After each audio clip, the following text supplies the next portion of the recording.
Good morning friends and welcome to the pre-market view. US markets were mixed on Friday. Nasdaq was up about 0.11 odd percent, however Dow was down about 0.25 odd percent as there are increased chances of the rate hike somewhere by December. The dollar has started showing appreciation and that had some impact on the equities in the US. However, European markets were up anywhere from 0.2 to almost about 0.75%. And when we look at the Asian markets today morning, the picture is mixed. The Nikkei is up about 2.25% as the yen has depreciated against the dollar. However, Hang Seng and most of the other Asian markets are showing some kind of a downtick.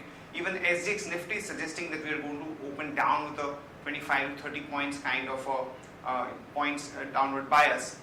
In terms of flows, friends, on Friday FIs were net biased to the tune of about 341 crore. The domestic institutions were sellers in the cash market to the tune of 266 crore.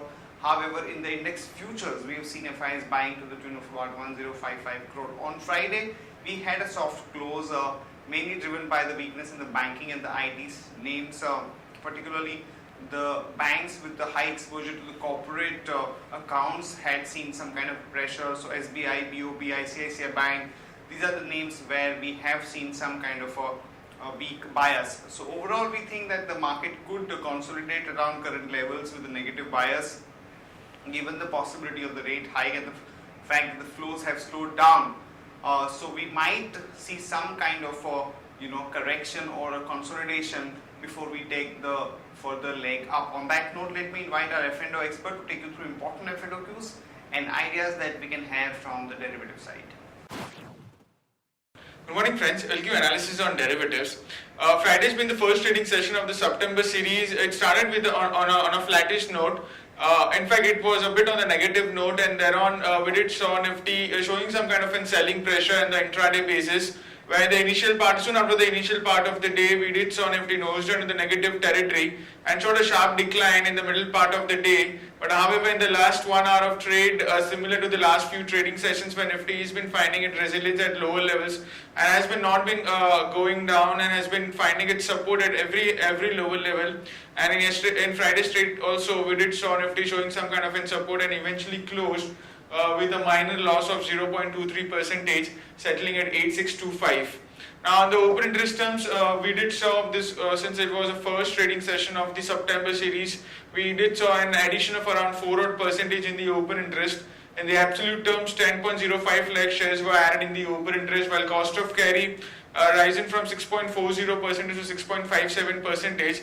That is, Nifty premium was anywhere around 52 odd points, which was quite healthy and was able to maintain its premium, indicating majority of the addition which was seen in the Friday's trade was a mix of long and short both. Since market did close on the negative note and we did saw a rise in the open interest, in the normal scenario it should have been on the shorter side, but since in the last 1 hour of trade we saw a very sharp upside, and due to which on the cost of carry was been able to maintain its healthy of around 52 odd points, due to which we do feel it's a mix of long and short both. Put call ratio have risen by 4 basis point. This was also an abnormal phenomena whenever the market market closes on the lower side. We do see put call ratio also inching lower. But we did show an increase in the put call ratio, which was again a positive sign of it. It increased by 4 basis point from 1.0 to 1.04, and volatility index was more or less same at around sub 13 odd levels. Now on the option side, since we are on the start of the new series, we do see an addition in the option side, whether it's call or put, and we hardly see an unwinding into it. The highest addition which was registered in Friday's trading session was the 8,800 call option, which saw an addition of around 31 odd percentage. However, 9,000 call option continues to be highest in terms of open interest on the call side. While on the put side, 8,500 put option continues to be highest in terms of open interest, and the highest addition was registered in 8,400 put option in Friday's trading session. In around with around 70 odd percentage was added into it, and it has now 44 lakh shares into it, which I think it could be the second highest in terms of open interest. So all in all, of course, we have been seeing a support-based buying at lower levels. Market has been finding it difficult to go on the lower side. So it's difficult rather than going and predicting on the downside market. Rather than for the next 1 or 2 trading sessions, market participants can form some kind of an long positions only for a very short-term trend for the next 2 trading sessions. We do expect market to retest 8,700 levels in the coming trading session. There are no securities in buying period for today's trade. On FIS Trump in index futures, they were net biased by 1,051 odd crores.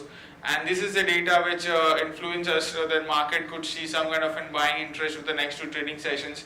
As FIS, despite market closing on the lower side, FIS were net biased into it, and that too in the substantial amount of around 1,050 odd crores. And the open interest also went up, indicating a fresh long addition was seen by the FIS. Index options net buyers by 811 odd crores, stock futures net sellers by 153 odd crores, and stock options net buyers by 194 crores only. On the market level, our 5-day VWAP stands at 8640 with a lower range of our VWAP at 8500 and higher range at 8640. SX Nifty is trading lower though, it's down by 20 odd points and quoting at 8607, indicating some kind of a soft to lower negative opening can be expected in the morning trade. That's it from derivatives. Thank you. Friends, let me take you through Sharekhan pre-market action, starting with trading ideas first. A long caller, Vakrangi Software as a company came out with good set of numbers for this quarter. The PAT was up 35%, sales were up 30%. So one can go long on Vakrangi with a stop loss of 191 and a target of about 201 to about 205. Apollo Tyres, we have a long call as the rubber prices have gone down by almost about 9.5% since 1st of August. And that's positive news for the tire company. As we also hear some positive statements in terms of the expansion plans being put in place. So that would be positive news for Apollo Tyres. So one can go long there with a stop loss of 173 and a target of about 182 to about 185.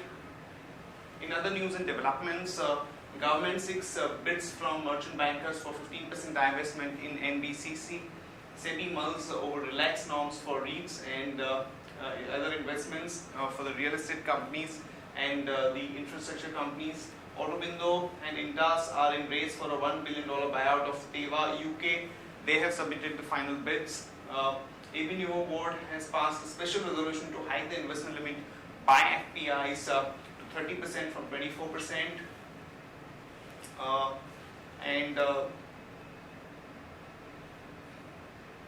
PF Utilities case is likely to come up for hearing in the Supreme Court today. So watch out for some action there. Capital Trust gets RBI approval for acquisition of microfinance capital. Company law tribunal allows parent company to invest about 1123 crore in Rico India.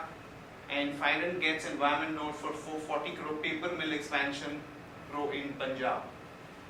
Ratnamani Metals, the PAT was down almost about 38% at 31 crore versus 50 crore. Life Sciences received 5 483s during the US FDA inspection of Vasana manufacturing facility on August 16 to 26. Alpargo lines up 70 crore for logistics park and freight station. SRDI unit Wippo in talks to buy assets of GOL offshore. Tata Motors came out with their results on Friday, and adjusting for the M2M forex impact, the numbers were ahead of the estimates, and the consolidated revenues were up 9%, and they have indicated that they plan to invest in the product development technology and expand the manufacturing capacity, and consequently has lined up a capex plan of about 3.75 billion pounds. So overall, the view on Tata Motors is positive. Infosys also came out with some kind of a management commentary over the weekend, and what they have indicated is that the degrowth in India in consulting business has largely been arrested. It sees some kind of a softness, especially in Europe, in the view of Brexit. However, the management has sounded confident to deliver the second quarter numbers in line with their expectations, and more so with respect to the first quarter numbers. And owing to cancellation of RBS deal, we expect Infosys to cut its guidance in Q2 of 17, largely, which has been largely factored in the current consensus estimates for FY17. And at the current price, the stock trades at about 16.1 time and 14.3 times FY17 and 18 estimates. So we have maintained our buy rating on the stock from an investment perspective. The companies which will be announcing numbers today, DLF, we are looking at a net profit of 132 crore, eClerks 96 crore, IOC 4617 crore, GMDC 69, and Ashoka Buildcon about 25 crore. Here is a watch list for the day traders. Stocks with positive bias are GAIL, Sun TV, and ONGC. Stocks with negative bias are HDL, Reliance Infra, and Wipro. Stocks for investment that we like at this point of time are Britannia, HDFC, Hero Motor, HCL Tech, and Aurobindo Pharma. That's it from all of us, friends. Have a good trading session and see you tomorrow at the same time.